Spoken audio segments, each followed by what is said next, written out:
अविश्वास प्रस्ताव।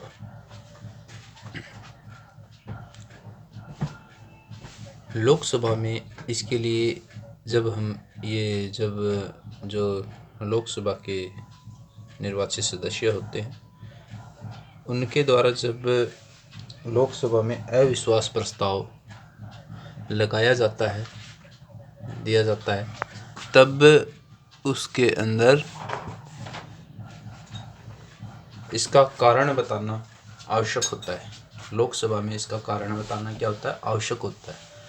और अगर लोकसभा अध्यक्ष इसे स्वीकार कर लेता है तो इस पर 10 दिन में कार्रवाई होना आवश्यक है। इसमें 10 दिन में कार्रवाई, 10 दिन के अंदर अंदर इस पर कार्रवाई होना ज़रूरी है। ऐसा अविश्वास प्रस्ताव का प्रावधान किया गया है भारतीय संविधान में। फोर्थ अनुसूची, चौथी जो अनुसूची है, 12 अनुसूचियां हैं हमारे संविधान में, उसमें चौथी अनुसूची में क्या दिया गया है? चौथी अनुसूची में राज्यसभा में स्थानों के आवंटन से संबंधित है। यानी कि राज्यसभा में स्थानों के आवंटन से, भाई किस स्टेट की, किस राज्य की कितनी सीटें होंगी राज्यसभा में, ये हमारे भारत के संविधान की चौथी अनुसूची में बताया गया है। सातवीं अनुसूची में संघ एवं राज्यों में शक्तियों का वितरण किया गया है। इसमें 3 जो है सूचियां बनाई गई, संघ सूची, राज्य सूची, समवर्ती सूची और अवशिष्ट सूची। ये इसमें 7वें अनुसूची में बताया गया है। 8वीं अनुसूची में भाषाएं दी गई हैं। भारत के संविधान द्वारा कितनी भाषाओं को मान्यता दी गई है वो 8वीं अनुसूची में दिया गया है। 5वीं और 6ठी अनुसूची जनजातीय क्षेत्रों का प्रशासन से संबंधित, ये 5वीं और 6ठी अनुसूची में बताया गया है। जनजातीय ये क्षेत्रों का प्रशासन से संबंधित है। अनुच्छेद 24 वर्ष से कम के बालक से काम नहीं करवाया जाएगा कारखाना या खान में। 24 वर्ष से कम के बालक से काम नहीं करवाया जाएगा कारखाने में और खान में। अनुच्छेद 24 क्या है? अनुच्छेद 24 क्या है? 14 वर्ष से कम के बालक से 14 वर्ष से कम के बालक से काम नहीं करवाया जाएगा खान में या कारखाने में। ऐसा अनुच्छेद 24 में प्रावधान किया गया है। अनुच्छेद 45 शिशुत्व देखरेख तथा 6 वर्ष से कम आयु के बालकों के लिए निःशुल्क और अनिवार्य शिक्षा का उपबंध है। शिशुत्व देखरेख तथा 6 वर्ष से कम आयु के बालकों के लिए निःशुल्क और अनिवार्य शिक्षा का उपबंध किया गया है। 6 वर्ष से कम के बालकों के लिए निःशुल्क और अनिवार्य शिक्षा का उपबंध किया गया अनुच्छेद 45 में। अनुच्छेद 330 SC एंड ST के लिए लोकसभा में, अनुच्छेद 330 SC एंड ST के लिए लोकसभा में स्थानों का आरक्षण, SC एंड ST के लिए लोकसभा में स्थानों का आरक्षण दिया गया है। स्थान में जो सीटें हैं वो रिजर्व की गई हैं SC और ST के लिए। ऐसा अनुच्छेद 330 में प्रावधान किया गया है। अनुच्छेद 368 संविधान के संशोधन से संबंधित है। अनुच्छेद 368 संविधान के संशोधन से संबंधित है। इसमें प्रमुख विषयों से संबंधित संविधान में संशोधन करना हो तो अनुच्छेद 368 के अंदर दिया गया है। प्रमुख विषय कौन कौन से हो गए? जैसे राष्ट्रपति का चुनाव, उपराष्ट्रपति का चुनाव हो गया, और ऐसे जो है वो प्रमुख विषय बताए गए हैं जिनका अगर उनमें संशोधन करना हो, निर्वाचन, मान लो जैसे राष्ट्रपति का निर्वाचन है, उपराष्ट्रपति का, इनमें अगर उनकी प्रक्रिया में अगर कोई संशोधन करना हो तो अनुच्छेद 368 में इन सभी का प्रावधान किया गया है। पंचायती राज क्या है? भाग 9 73वां संविधान संशोधन 1992। जो संविधान का भाग 9 है उसमें 73वां संविधान संशोधन किया गया था 1992 में। अनुच्छेद 243 जोड़ा गया था। क्या जोड़ा गया था? अनुच्छेद 243 भाग 9A। इसमें नगरपालिकाओं से संबंधित उपबंध किया गया है। इसमें नगरपालिकाओं से संबंधित क्या किया गया? उपबंध किया गया है। इसमें नगरपालिकाओं से संबंधित क्या किया गया है? उपबंध किया गया है भाग 9A में।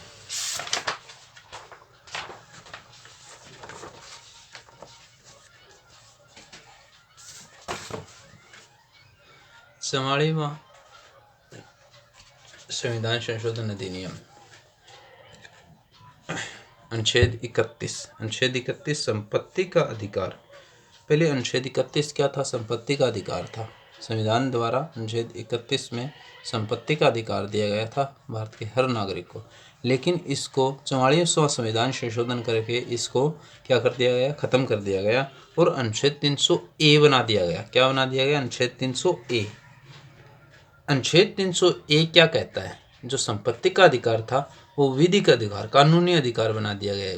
उसे कानून ही के अधिकार बना दिए गए। उसे संपत्ति का अधिकार पहले था, लेकिन अब उसे कानूनी अधिकार बना दिया गया। किसी भी व्यक्ति से कोई भी अन्य व्यक्ति या पैसे वाला व्यक्ति वो बिना कानून के उसकी संपत्ति को हड़प नहीं कर सकता। अब उसे कानूनी अधिकार दे दिया गया है। कानून के थ्रू कोई किसी की ज़मीन खरीद सकता है, बेच सकता है, ले सकता है या खरीद सकता है, लेकिन ऐसे कोई भी व्यक्ति बिना कानून के कोई किसी की संपत्ति पर अधिकार नहीं कर सकता। इसे कानूनी अधिकार दे दिया गया अनुच्छेद 301 के तहत। पहले इसे संपत्ति का अधिकार था ये संविधान के द्वारा। संविधान सभा, जो संविधान सभा थी, जो हमारे संविधान को जिस संविधान सभा ने बनाया था वो संविधान सभा, उसके अध्यक्ष कौन थे? उसके अध्यक्ष थे डॉक्टर राजेंद्र प्रसाद। उस संविधान सभा की जो जैसे भारत आज़ाद हुआ, कब हुआ? 15 अगस्त 1947 को। 14 अगस्त 1947 को पाकिस्तान भारत से अलग हो गया था और 15 अगस्त 1947 को हमारा देश भारत उस समय आज़ाद हुआ। उसके बाद हमारे संविधान की प्रक्रिया शुरू हुई। उसमें एक संविधान सभा बनी थी। उस संविधान सभा के अध्यक्ष कौन थे? डॉक्टर राजेंद्र प्रसाद। और उस संविधान सभा की पहली मीटिंग कब हुई थी? 9 दिसंबर 1946 को। ठंड का महीना था, 9 दिसंबर और 1946 को उसकी बैठक हुई थी। कहाँ हुई थी? दिल्ली में। दिल्ली के अंदर 9 दिसंबर 1946 को संविधान सभा की पहली बैठक हुई थी। 2 दिन के बाद 11 दिसंबर 1946 को संविधान निर्माण करने का प्रस्ताव रखा गया। क्या रखा गया? संविधान निर्माण करने का प्रस्ताव रखा गया। और वो संविधान निर्माण करने का प्रस्ताव किन्होंने रखा? JL नेहरू ने, जवाहरलाल नेहरू ने, चाचा नेहरू ने, जवाहरलाल नेहरू जी ने वो प्रस्ताव संविधान सभा में रखा। क्या रखा? कि हमें संविधान का निर्माण करना है। अब 9 दिसंबर 1946 यानी कि भारत के आज़ाद होने से पहले ही ये बैठक हुई थी और उसके करीबन 8 महीने बाद हमारा देश आज़ाद हुआ। लेकिन ये जो भारत आज़ाद होने से पहले ये पहली बैठक हुई थी, 9 दिसंबर 1946 को बैठक हुई थी और उस संविधान सभा के अध्यक्ष डॉक्टर राजेंद्र प्रसाद थे और वो बैठक दिल्ली में हुई थी। 2 दिन के बाद 11 दिसंबर 1946 को संविधान निर्माण करने का प्रस्ताव जवाहरलाल नेहरू जी द्वारा संविधान सभा में रखा गया। उस संविधान निर्माण प्रस्ताव को कब पास किया गया? 22 दिसंबर 1946 को। संविधान निर्माण प्रस्ताव को 22 दिसंबर 1946 को उसको पास कर दिया गया, पारित कर दिया गया। संघ, जो उसमें अब समितियां बनी हुई थी, संघ संविधान समिति के अध्यक्ष कौन थे? जवाहरलाल नेहरू थे। संघ संविधान समिति के जो समिति थी उसमें कितने सदस्य थे? 15 सदस्य थे। प्रारूप समिति, ये जो प्रारूप समिति थी ये सबसे बड़ी समिति थी। प्रारूप समिति के अध्यक्ष थे डॉक्टर BR अम्बेडकर। प्रारूप समिति के अध्यक्ष कौन थे? Doctor BR Ambedkar. झंडा समिति के जो अध्यक्ष थे वो JB कृपलानी थे और इसके 7 सदस्य थे। ठीक है, तो ये हमारे संविधान सभा के बारे में हमने कुछ संक्षिप्त वर्णन किया है। अनुच्छेद 124, संसद को उच्चतम न्यायालय की स्थापना, गठन, अधिकारिता और शक्तियों का विनियमन करने के लिए विधि बनाने की शक्ति है। जो अनुच्छेद 124 है उसके अंदर कहा गया है कि जो संसद है, संसद के 3 पार्ट हैं। कौन से? लोकसभा, राज्यसभा और हमारे राष्ट्रपति जी। ठीक है, इन तीनों के जब कोई भी विधेयक, कोई भी जैसे प्रस्ताव है या कोई भी, मान लो ये देश की हमारी सबसे बड़ी एक तरह से पंचायत है, इन तीनों पड़ावों से निकलने के बाद कोई भी डिसीजन, कानून बनता है कानून बनता है। तो उस संसद को अनुच्छेद 124 के तहत उच्चतम न्यायालय मतलब सुप्रीम कोर्ट, उच्चतम न्यायालय की स्थापना, गठन, अधिकारिता, शक्तियों का, यानी कि ये 4 चीजें, स्थापना, गठन, अधिकारिता और शक्तियों का विनियमन करने के लिए विधि बनाने की शक्ति प्राप्त है। ये उनके के लिए कानून बना सकती है। उच्चतम न्यायालय के लिए क्या बना सकती है? कानून बना सकती है। कौन? संसद। किसके थ्रू? अनुच्छेद 124 के तहत। ठीक है। भारत में उच्चतम न्यायालय, अब जो भारत में जो उच्चतम न्यायालय है, ठीक है, भारत में उच्च न्यायालय, जो उच्चतम न्यायालय है उससे छोटे कौन से है? उच्च न्यायालय। जो उच्चतम न्यायालय है उससे छोटे कौन है? उच्च न्यायालय, जो कि हर राज्य के अंदर है। अगर हर राज्य में नहीं है तो उनकी अधिकारिता के अंदर 2-3 राज्य के अंदर एक उच्च न्यायालय है। जैसे पंजाब और हरियाणा है, वहाँ एक ही उच्च न्यायालय है। और जैसे हमारे इसमें ईस्ट के अंदर है 2-3 स्टेट्स, 4 स्टेट्स के लिए एक ही उच्च न्यायालय बना हुआ है, जो कि है असम में है। और यानी कि एक उच्च न्यायालय 2-3 राज्यों के लिए हो सकता है। तो इस समय भारत के अंदर, हमारे भारत में 24 उच्च न्यायालय हैं। ठीक है। दिल्ली एक ऐसा केंद्र शासित प्रदेश है जिसका खुद का उच्च न्यायालय है और कोई भी केंद्र शासित प्रदेश में उच्च न्यायालय नहीं है। दिल्ली का अपना एक उच्च न्यायालय है। और पंजाब और हरियाणा हाईकोर्ट की जो स्थापना हुई थी वो 1966 में हुई थी। कब हुई थी? 1966 में हुई थी।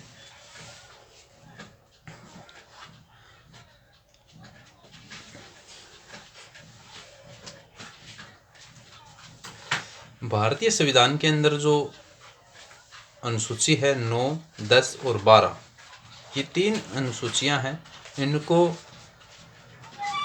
इनको संविधान संशोधन के द्वारा जोड़ा गया था। जो भारतीय संविधान में जो अनुसूचियां हैं 9, 10 और 12, इनको संविधान संशोधन द्वारा जोड़ा गया था। ठीक है। पहले जब संविधान बना था उस समय 395 अनुच्छेद थे और 8 अनुसूची थी और 22 भाग थे। ठीक है। जब संविधान बना था उस समय 395 अनुच्छेद, 8 अनुसूचियां और उन सबको 22 भागों में बांटा गया था। लेकिन अब क्या है? 443 अनुच्छेद हैं और 12 अनुसूचियां हैं। क्या हैं? 443 अनुच्छेद हैं और 12 अनुसूचियां हैं। पहले 395 अनुच्छेद, 8 अनुसूची, 22 भाग। अब 443 अनुच्छेद और 12 अनुसूचियां हैं। ठीक है। 12 क्या है? अनुसूचियां हैं। अनुच्छेद 245 केंद्र राज्य संबंधों का उल्लेख किया गया है। अनुच्छेद 245 में क्या किया गया है? केंद्र और राज्यों में संबंधों का उल्लेख किया गया। अनुच्छेद 245 के अंदर, अनुच्छेद 245 में क्या किया गया है? केंद्र और राज्य में क्या किया गया? संबंधों का उल्लेख किया गया है। 7वीं अनुसूची, 7वीं अनुसूची में क्या है? 7वीं जो अनुसूची है, 7वीं अनुसूची, 7th अनुसूची, उसमें क्या किया गया है? उसमें 4 अनुसूचियां हैं। 4 में 4 सूचियां हैं उसमें। 7वीं अनुसूची में 4 सूचियां। कौन सी? संघ सूची, राज्य सूची और समवर्ती सूची और अवशिष्ट सूची। जो संघ सूची है वो किसके लिए बनाई गई है? वो केंद्र के लिए बनाई गई है। उसमें कितने विषय हैं? उसमें है 97 विषय है। ठीक है। राज्य सूची, इसमें ये राज्य के लिए है, ये इन पर कानून बनाने का अधिकार राज्य को है। और समवर्ती सूची है वो केंद्र और राज्य दोनों के लिए बनाई गई है। इस पर कानून केंद्र और राज्य दोनों को बनाने का अधिकार है। लेकिन अगर गति विरोध होता है दोनों के अंदर, केंद्र द्वारा बनाया गया कानून और राज्य द्वारा बनाया गया कानून, और अगर दोनों सेटिस्फाई नहीं है एक दूसरे के बने हुए कानून से, तो केंद्र द्वारा जो कानून बनाया गया है वो ही मान्य होगा। अवशिष्ट सूची पे कानून बनाने का अधिकार हमारे केंद्र सरकार को दिया गया है। ठीक है। ये 4 अनुसूचियां हमारी 7वीं अनुसूची, भारत के संविधान की 7वीं अनुसूची में दी गई हैं। और जो कितनी अनुसूचियां हैं? 12 अनुसूचियां हमारे संविधान में हैं। जो जब संविधान बना था उस समय 8 अनुसूची थी, लेकिन अब कितनी है, 12 हैं। उस समय जब संविधान बना था उस समय 395 अनुच्छेद थे, लेकिन अब कितने हैं, 443 अनुच्छेद हैं। उस समय 22 भाग थे। अब जो है वो लगभग 24 से 25 भाग में इसे डिवाइड किया गया है, जो अब जो संविधान है उसमें। ठीक है। अनुच्छेद 39 घ, पुरुषों तथा स्त्रियों को जीविका के पर्याप्त साधन प्राप्त करने का अधिकार है। जो अनुच्छेद 39 घ है, इसके अंदर क्या प्रावधान किया गया है, पुरुष और स्त्रियों को जीवन जीने के लिए पर्याप्त साधन प्राप्त करने का अधिकार है। वो दोनों ही जीविका के लिए रोजगार प्राप्त कर सकते हैं। पुरुष और स्त्रियां दोनों को समान अधिकार दिया गया है अनुच्छेद 39 घ के तहत। अनुच्छेद 249, इसके अनुसार राज्य सूची के विषय पर संसद का कानून बनाती है। ठीक है। अनुच्छेद 239 क्या, अनुच्छेद 239 अनुच्छेद 249 इसमें क्या किया गया है, राज्य सूची है। राज्य सूची के अंदर जो विषय दिए गए हैं, राज्य सूची में जो विषय दिए गए हैं, वो उस पर कानून कौन बनाता है, राज्य बनाता है। लेकिन अनुच्छेद 249 के तहत अगर राज्य ये अनुमति दे केंद्र सरकार को कि भाई हमारे राज्य के लिए आप कानून बना सकते हो, या 2-3 मिलकर राज्य केंद्र सरकार को ये अनुमति दे, या राज्यसभा प्रस्ताव पारित कर दे कि भाई राज्य के लिए कानून केंद्र के द्वारा बनाया जाएगा, तो अनुच्छेद 249 के तहत केंद्र द्वारा राज्य सूची के विषय पर कानून बनाया जाता है। ऐसा अनुच्छेद 249 में प्रावधान किया गया है। अनुच्छेद 214, प्रत्येक राज्य के लिए एक उच्च न्यायालय होगा। अनुच्छेद 214 में क्या है, प्रत्येक राज्य के लिए एक उच्च न्यायालय होगा। जो अनुच्छेद 214 है उसमें है प्रावधान किया गया है कि प्रत्येक राज्य के लिए क्या होगा, एक उच्च न्यायालय होगा। प्रत्येक राज्य के लिए क्या होगा, एक उच्च न्यायालय होगा। अनुच्छेद 214 के तहत प्रत्येक राज्य के लिए एक उच्च न्यायालय होगा। अनुच्छेद 231, संसद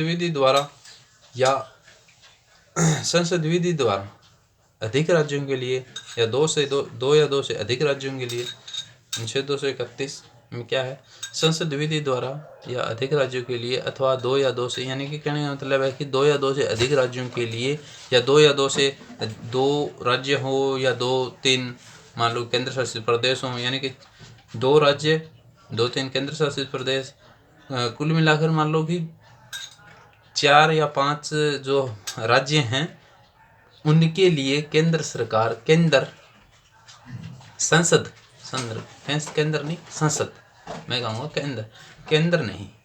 सरकार नहीं, संसद में लोकसभा और राज्यसभा, वो संसद विधि द्वारा 4 या 5 राज्यों के लिए एक उच्च न्यायालय स्थापित कर सकती है। ऐसा प्रावधान किया गया है article number 231 of constitution of India. ठीक है। हमारे भारत के संविधान के अनुच्छेद 231 में ऐसा प्रावधान किया गया है कि संसद विधि द्वारा 2 या 2 से अधिक राज्यों, केंद्र शासित प्रदेश के लिए एक उच्च न्यायालय की स्थापना कर सकती है। और अनुच्छेद 214 है वो प्रावधान करता है कि प्रत्येक राज्य के लिए एक उच्च न्यायालय होगा। ठीक है। 104वां संविधान संशोधन विधेयक। विधेयक किसे कहा जाता है?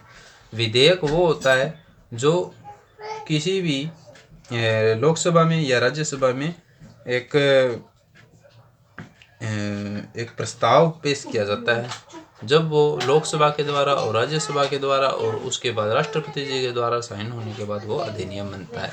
तो 104वां संविधान संशोधन जो विधेयक है वो किसके बारे में? निजी शिक्षा संस्थानों में सामाजिक तथा शैक्षणिक दृष्टि से पिछड़े वर्ग को आरक्षण प्रदान करने से संबंधित है। 104वां संविधान संशोधन है वो किस लिए किया गया है? वो निजी शिक्षण संस्थान जैसे प्राइवेट इंस्टीट्यूशन है, वहाँ पर जो पिछड़े वर्ग हैं, पिछड़े वर्ग किनको कहा जाता है? जो हाईलाइट नहीं हुए हैं, जो जातियां हैं, चाहे वो जनजाति हो, चाहे वो चाहे वो जनजाति हो, चाहे जो होते हैं ना other backward classes, schedule caste, और जो एसटीज होते हैं, शेड्यूल ट्राइब्स, तो उनके लिए निजी शिक्षण संस्थान प्राइवेट इंस्टीट्यूशन में आरक्षण का प्रावधान किया गया है। किसमें? 104वां संविधान संशोधन विधेयक में। अनुच्छेद 220, यदि कोई व्यक्ति उच्च न्यायालय के स्थायी न्यायाधीश के रूप में पद धारण करता है, उच्च न्यायालय के, तो उच्चतम न्यायालय और उच्च न्यायालय के अतिरिक्त, ठीक है, भारत के किसी न्यायालय में कार्य नहीं करेगा। अनुच्छेद 220 क्या कहता है? अनुच्छेद 220 कहता है कि अगर कोई व्यक्ति उच्च न्यायालय के अंदर स्थायी परमानेंट न्यायाधीश के रूप में अगर वो शपथ ले लेता है, पद धारण कर लेता है, तो वो अपर में तो कर सकता है काम, लोअर में नहीं कर सकता। ऐसे नहीं है कि वो डिस्ट्रिक्ट में जाके न्यायालय के अंदर काम करेगा, नहीं, वो उच्चतम न्यायालय में काम कर सकता है, अन्य उच्च न्यायालय में काम कर सकता है, लेकिन वो उच्च न्यायालय से कम किसी न्यायालय में काम नहीं कर सकता अगर वो स्थायी न्यायाधीश के रूप में पद धारण करता है। तो अनुच्छेद 217, कोई व्यक्ति उच्च न्यायालय के न्यायाधीश के रूप में नियुक्ति के लिए योग्य होगा। अब उसकी योग्यता क्या होगी? जो उच्च न्यायालय के अंदर न्यायाधीश के रूप में जो योग्यता होगी, वो भारत का नागरिक हो, भारत के राज्य क्षेत्र में 10 वर्ष तक का अनुभव हो, भारत का जो राज्य क्षेत्र है उसमें 10 वर्ष तक का अनुभव हो न्यायिक पद का, उच्च न्यायालय का अधिवक्ता रहा हो 10 वर्ष तक, ठीक है, उच्च न्यायालय का अधिवक्ता रहा हो 10 वर्ष तक का अनुभव हो न्यायिक पद का, भारत का नागरिक हो। 86वां संविधान संशोधन अधिनियम 2002, ये अधिनियम है, ये कानून है। 86वां संविधान संशोधन अधिनियम 2002, 86वां संविधान संशोधन अधिनियम 2002। 6 से 14 वर्ष के बालकों को निःशुल्क शिक्षा दी जाए, ठीक है, 6 साल से 14 वर्ष के जो बालक हैं उनको निःशुल्क शिक्षा दी जाए। 86वां संविधान संशोधन अधिनियम 2002 के द्वारा, 86वां संविधान संशोधन अधिनियम 2002 के द्वारा 6 वर्ष से कम जो बालक हैं उनको निःशुल्क शिक्षा दी जाए। 42वां संविधान संशोधन अधिनियम 1976, उसको शिक्षा को किस में डाला गया? समवर्ती सूची में डाल दिया गया था। 42वां संविधान संशोधन 1976, जो 42वां संविधान संशोधन अधिनियम 1976 है, उसे शिक्षा को समवर्ती सूची में डाल दिया गया था।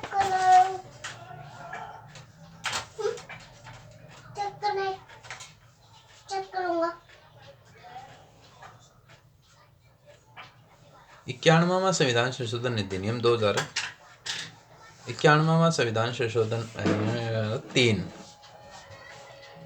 अनुच्छेद 75, 164 और 10वीं अनुसूची में संशोधन करके केंद्र में प्रधानमंत्री और राज्य में मुख्यमंत्री सहित मुख्य मंत्रियों की कुल संख्या लोकसभा अथवा विधानसभा की सदस्य संख्या के अधिकतम 15% तक निर्धारित। ये जो 15% का जो प्रावधान किया गया था ना, वो कब किया गया था? 91वां संविधान संशोधन किया गया था। 91वां संविधान संशोधन किया गया था। कब किया गया था? 2003 में। 91वां संविधान संशोधन अधिनियम 2003, 91वां संविधान संशोधन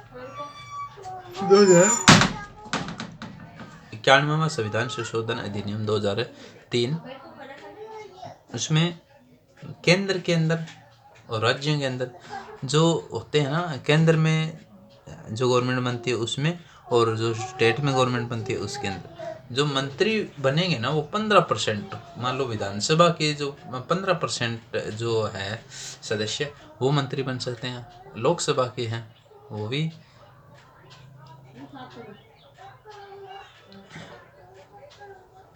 लोकसभा के जो कुल सदस्य हैं उनके 15% सदस्य मंत्री बनेंगे, और विधानसभा के कुल 15% जो सदस्य हैं उनके 15% सदस्य है वो मंत्री बनेंगे। ऐसा प्रावधान 91वां संविधान संशोधन अधिनियम 2003 में किया गया था, अनुच्छेद 75 3। इसके अनुसार संघीय मंत्री परिषद संयुक्त रूप से संसद नियमन सदन के प्रति उत्तरदायी होगी। इसके अनुसार संघ की जो मंत्रिपरिषद है वो संयुक्त रूप से संसद निम्न सदन लोकसभा के प्रति उत्तरदायी होगी। अगर वो जैसे मान लो कि लोकसभा है, ठीक है, अब लोकसभा के अंदर क्या है कि लोकसभा में एक मंत्रिपरिषद बनेगी, एक प्रधानमंत्री होगा, ठीक है। तो वो प्रधानमंत्री और उसकी मंत्रिपरिषद को पूरी लोकसभा के प्रति उत्तरदायी होगी, उत्तर देना पड़ेगा। अगर वो कोई काम कर रही है ना, मान लो कि भारत में काम कर रही है वो, तो अगर लोकसभा क्वेश्चन करती है उस मंत्रिपरिषद से, तो उस मंत्रिपरिषद को लोकसभा के सदस्यों को जवाब देना पड़ेगा। वो उत्तरदायी है, किसके प्रति? लोकसभा के प्रति उत्तरदायी है। लोकसभा के प्रति क्या है? वो उत्तरदायी है।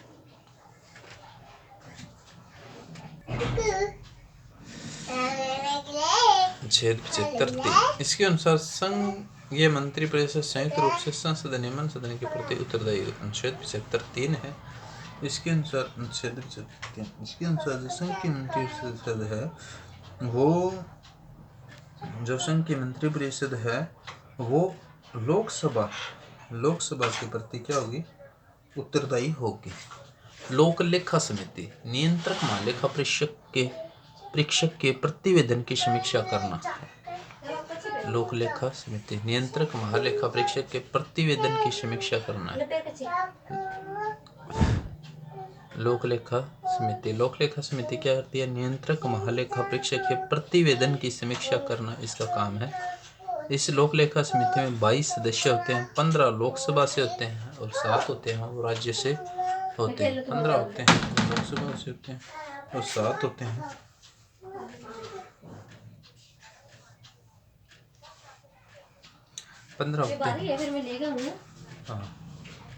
15 होते हैं वो लोकसभा से होते हैं और 7 होते हैं वो किससे होते हैं? राज्य से होते हैं। 15 होते हैं वो लोकसभा से होते हैं और 7 होते हैं राज्य से होते हैं।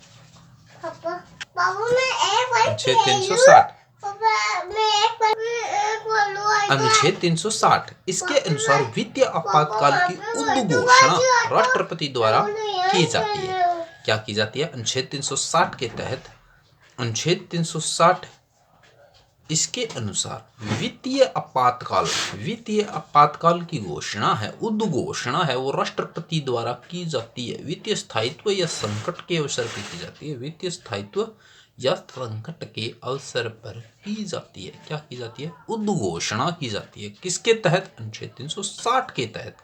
कौन करता है? राष्ट्रपति करता है। क्या करता है? वित्तीय आपातकाल की घोषणा। क्या करता है? वित्तीय आपातकाल की घोषणा राष्ट्रपति करता है। अनुच्छेद 360 के तहत क्या किया? अनुच्छेद 360 के तहत वित्तीय आपातकाल की उद्घोषणा राष्ट्रपति द्वारा की जाती है। अनुच्छेद 124 उच्चतम एवं उच्च न्यायालय के न्यायाधीशों को उनके पद से हटाने की प्रक्रिया का वर्णन किया गया। अनुच्छेद 124(4) अनुच्छेद 124(4) उच्चतम एवं उच्च न्यायालय के न्यायाधीशों को उनके पद से हटाने की प्रक्रिया का वर्णन किया गया है अनुच्छेद 124 के अंदर।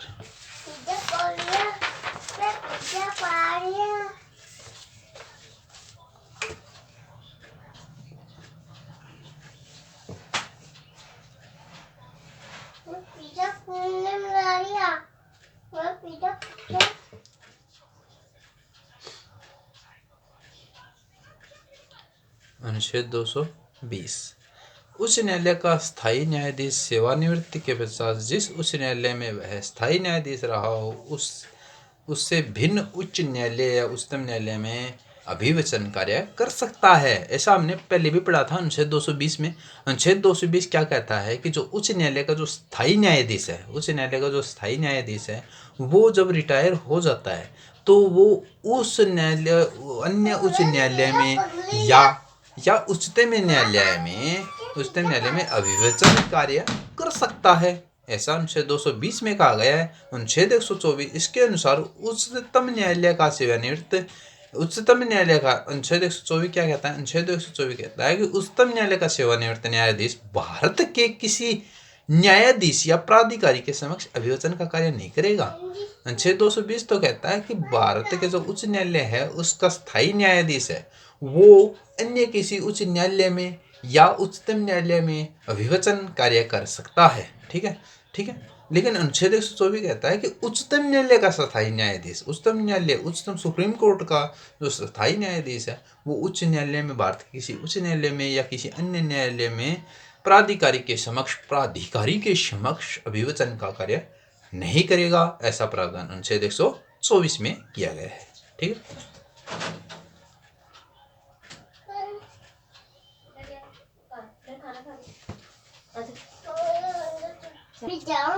अनुच्छेद 3 संसद को कानून बनाकर नए राज्य के निर्माण का अधिकार है। संसद को कानून बनाकर नए राज्य के निर्माण करने का अधिकार है। संसद को कानून बनाकर नए राज्य के निर्माण का अधिकार है। ठीक है। और जो नए राज्य है वो किस प्रकार बनाएगी संसद? कानून बनाकर किसी राज्य में से उसका राज्य क्षेत्र अलग करके, मान लो कोई राज्य है उसमें से थोड़ा सा उसका राज्य क्षेत्र अलग करके, या दो अधिक राज्यों को मिलाकर, या दो मान ले राज्य हैं जैसे कि मान लो कि पंजाब हरियाणा है तो उन दोनों को जोड़कर भी एक राज्य बनाया जा सकता है। या एक एग्जांपल दिया है मैंने, ऐसा नहीं होगा, लेकिन हो भी सकता है, नहीं भी हो सकता, मैं कुछ नहीं कहूँगा इसके बारे में। कोई जैसे छोटे छोटे राज्य हैं, जैसे उस साइड में अपने पूर्व साइड के अंदर, भारत के पूर्व साइड में छोटे छोटे राज्य, उनको इकट्ठा करके अगर एक राज्य बना दिया जाए तो वहाँ पर थोड़ा जो है वो हमारा प्रशासन है या जो हमारी जो भारत में जो शासन है वो थोड़ा आसान हो सकता है। तो ऐसे संसद इस कर सकती है। संसद अनुच्छेद 3 के तहत कानून बनाकर ऐसा कर सकती है, नए राज्य का निर्माण कर सकती है। दो या अधिक राज्य के भागों को मिलाकर, किसी राज्य क्षेत्र को किसी राज्य के साथ मिलाकर, तो ऐसा अनुच्छेद 3 के तहत संसद कानून बनाकर नए राज्य का निर्माण कर सकती है। ठीक है, संसद है वो नए राज्य का निर्माण कर सकती है। राज्य के नीति के निर्देशक सिद्धांत।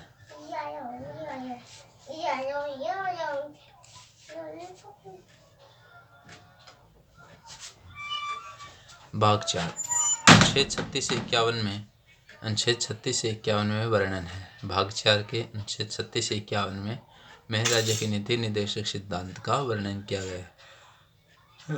राज्य के नीति निर्देशक सिद्धांत का वर्णन भाग 4 संविधान के भाग 4 अनुच्छेद 36 से 51 में किया गया है। और जो राज्य के नीति निर्देशक सिद्धांत हैं वो आयरलैंड के संविधान से लिए गए हैं। अनुच्छेद 36 से 51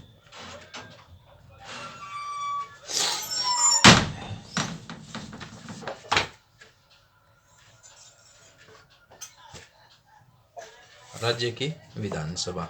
राज्य की विधानसभा, प्रत्येक राज्य की विधानसभा में कम से कम 60 और अधिक से अधिक 500 सदस्य होंगे। प्रत्येक राज्य की जो विधानसभा है उसमें कम से कम 60 और अधिक से अधिक 500 सदस्य होंगे।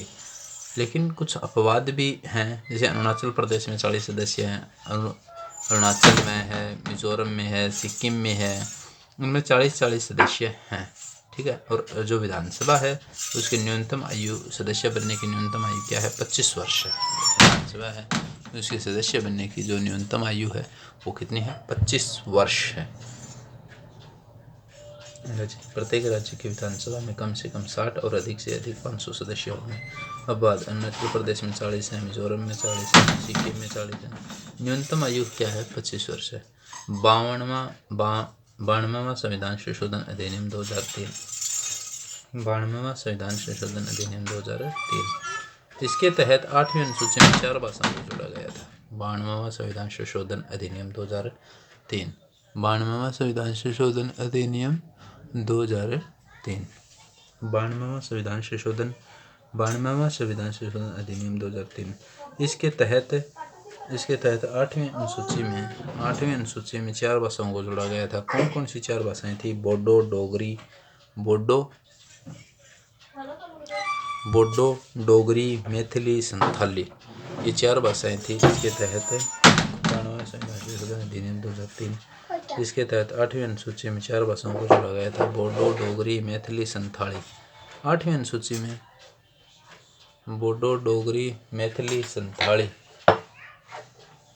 बोडो, डोगरी, मैथिली, संथाली, ये 4 भाषाएं। 8वीं अनुसूची में क्या है? 22 भाषाएं हैं। पहले मूल रूप से 14 भाषाएं थी। पहले मूल रूप से कितनी भाषाएं थी? 14 भाषाएं थी। क्या थी? 14 भाषाएं थी। पहले मूल रूप से कितनी भाषाएं थी?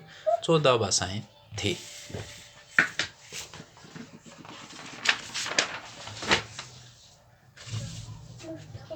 5वीं अनुसूची SC एंड ST के प्रशासन और नियंत्रण के बारे में उपबंध वर्णित है। SC एंड ST के प्रशासन, SC एंड ST के प्रशासन से नियंत्रण बारे में उपबंध है 5वीं अनुसूची में। SC और ST के प्रशासन, SC एंड ST के प्रशासन और नियंत्रण के बारे में उपबंध वर्णित है 5वीं अनुसूची में। 6वीं अनुसूची में क्या है? असम, मेघालय, त्रिपुरा, मिजोरम राज्य के जनजातीय क्षेत्रों के प्रशासन के बारे में प्रावधान किया गया है।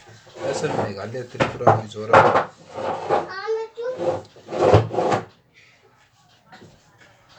असम, मेघालय, त्रिपुरा, मिजोरम राज्य के जनजातीय क्षेत्रों के प्रशासन के बारे में प्रावधान है। 73वां संविधान संशोधन अधिनियम 1992। 73वां संविधान संशोधन अधिनियम 1992। 73वां संविधान संशोधन अधिनियम 1992 अनुच्छेद 243 है। इसमें पंचायतों का गठन, निर्वाचन शक्तियां इत्यादि का वर्णन है। इसमें पंचायतों का गठन, निर्वाचन शक्तियां इत्यादि का वर्णन है।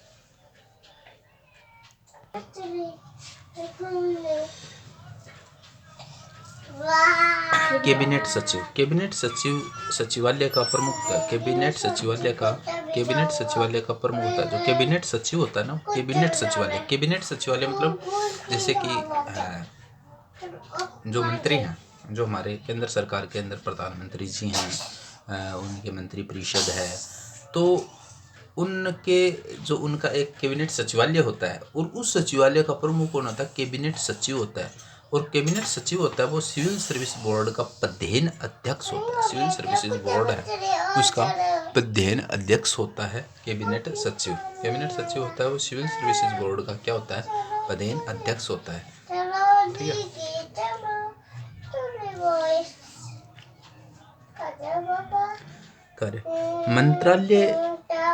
मंत्रालय के विभिन्न गतिविधियों के बारे में एवं कार्य संचालन संबंधी नियमों के बारे में जानकारी प्राप्त करना है। मंत्रालयों के विभिन्न गतिविधियों के बारे में एवं कार्य संचालन संबंधी नियमों के बारे में जानकारी प्राप्त करना है।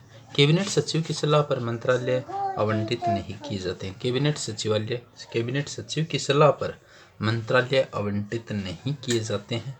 प्रधानमंत्री की सलाह पर राष्ट्रपति द्वारा मंत्रालय आवंटित किए जाते हैं। प्रधानमंत्री की सलाह पर मंत्रालय द्वारा, प्रधानमंत्री की सलाह पर राष्ट्रपति द्वारा मंत्रालय आवंटित किए जाते हैं।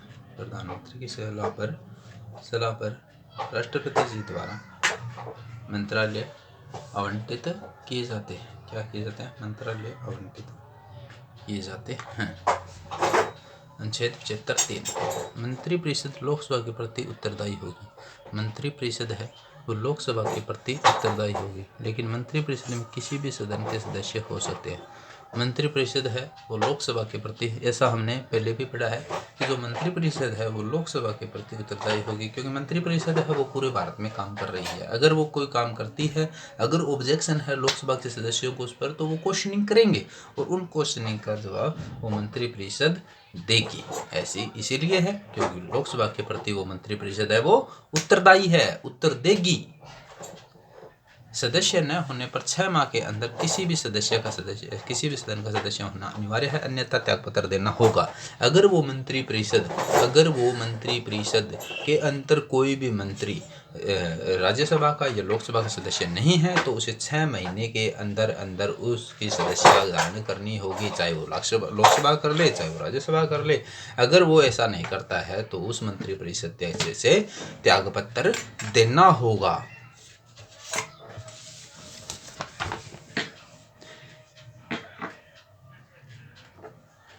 केंद्रीय कैबिनेट सचिवालय, केंद्रीय कैबिनेट सचिवालय प्रधानमंत्री के अधीन होता है। केंद्रीय कैबिनेट सचिवालय है वो क्या है? केंद्रीय कैबिनेट सचिवालय, केंद्रीय कैबिनेट सचिवालय प्रधानमंत्री के अधीन होता है। प्रशासनिक, केंद्रीय कैबिनेट सचिवालय प्रशासनिक प्रमुख, केंद्रीय कैबिनेट सचिवालय प्रधानमंत्री के अधीन होता है। केंद्रीय कैबिनेट सचिवालय होता है। केंद्र में जो कैबिनेट सचिवालय है वो क्या है? देखो, जो केंद्र का जो कैबिनेट सचिवालय है क्या है? कैबिनेट सचिवालय है। जो केंद्र का जो कैबिनेट सचिवालय है वो किसके अधीन होता है? प्रधानमंत्री के अधीन होता है। प्रशासनिक प्रमुख कौन होता है केंद्रीय कैबिनेट सचिवालय का? कैबिनेट सचिव होता है। और जो कैबिनेट सचिव होता है वो क्या होता है? सिविल सर्विसेज बोर्ड का प्रधान अध्यक्ष होता है। जो केंद्रीय कैबिनेट सचिवालय उसका कार्य क्या है? मंत्रिमंडल और मंत्रिमंडल समितियों को सचिवालय सहायता प्रदान करना। मंत्रिमंडल और मंत्री सचिवालय को सहायता प्रदान करना। मंत्रिमंडल और मंत्रिमंडल समितियों को सचिवालय सहायता प्रदान करना। मंत्रिमंडल और मंत्रिमंडल समितियों को सचिवालय सहायता प्रदान करना। 91वां संविधान संशोधन अधिनियम 2003 क्या है? 91वां संविधान संशोधन अधिनियम, ये कानून है 2003। इसमें क्या प्रावधान किया गया? 91वां संविधान संशोधन अधिनियम 2003 में, इसमें जो है वो मंत्रिपरिषद में प्रधानमंत्री सहित मंत्रियों की कुल संख्या सदन के कुल सदस्यों की संख्या के 15% से अधिक नहीं होगी। यानी लोकसभा के अंदर जितने सदस्य हैं वो प्रधानमंत्री सहित मंत्रियों की कुल संख्या लोकसभा के कुल सदस्यों के 15% से अधिक नहीं होगी। ऐसा प्रावधान किसमें किया गया? 91वां संविधान संशोधन अधिनियम 2003। 91वां संविधान संशोधन अधिनियम 2003 में क्या प्रावधान किया गया है? ये प्रावधान किया गया है कि लोकसभा के कुल सदस्यों की 15% से अधिक सदस्य मंत्री नहीं बन सकते। ऐसा प्रावधान हमारे भारतीय संविधान के 91वां संविधान संशोधन अधिनियम 2003 में किया गया है। वित्त आयोग का प्रावधान किसमें? अनुच्छेद 280 में। वित्त आयोग है उसका प्रावधान किसमें किया गया है? अनुच्छेद 280। वित्त आयोग का जो प्रावधान है वो किसमें किया गया है? अनुच्छेद 280 में। गठन का अधिकार वित्त आयोग, जो वित्त आयोग है इसका गठन कौन करता है? राष्ट्रपति करता है। टोटल सदस्य कितने होते हैं वित्त आयोग में? 5। एक अध्यक्ष होता है, 4 अन्य सदस्य होते हैं। टोटल सदस्य होते हैं वो वित्त आयोग में कितने होते हैं? एक अध्यक्ष होता है, 4 अन्य सदस्य होते हैं।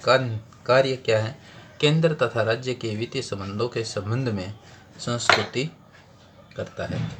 वित्त आयोग क्या करता है? केंद्र तथा राज्य के वित्तीय संबंधों के संबंध में संस्तुति करता है। केंद्र तथा राज्य के वित्तीय संबंधों के संबंध में केंद्र तथा राज्य के वित्तीय संबंधों के संबंध में संस्तुति करता है।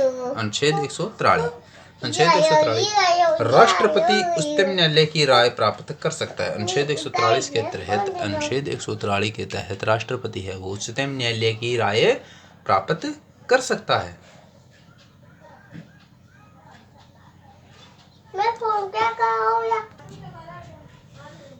अनुच्छेद 280 के तहत वित्त आयोग का गठन किया गया है। गठन का अधिकार किसको है? राष्ट्रपति को है। टोटल सदस्य कितने होते हैं वित्त आयोग में? 5 सदस्य होते हैं। एक अध्यक्ष होता है, 4 अन्य सदस्य होते हैं। कार्य क्या है वित्त आयोग का? केंद्र तथा राज्य के वित्तीय संबंधों के संबंध में संस्तुति करता है। केंद्र तथा राज्य के वित्तीय संबंधों के संबंध में संस्तुति करता है। केंद्र तथा राज्य के वित्तीय संबंधों के संबंध में संस्तुति करता है।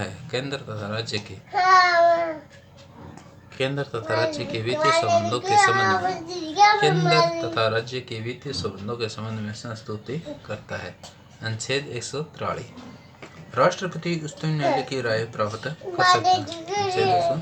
राष्ट्रपति है वो उच्चतम न्यायालय की राय प्राप्त कर सकता है। राष्ट्रपति है वो उच्चतम न्यायालय की राय प्राप्त कर सकता है। अनुच्छेद 143 के तहत राष्ट्रपति है वो उच्चतम न्यायालय की राय प्राप्त कर सकता है। अनुच्छेद 143 के तहत राष्ट्रपति है अनुच्छेद 143 के तहत राष्ट्रपति है वो उच्चतम न्यायालय की राय प्राप्त कर सकता है। अनुच्छेद 143 के तहत राष्ट्रपति है वो उच्चतम न्यायालय की राय प्राप्त कर सकता है। अनुच्छेद 143 के तहत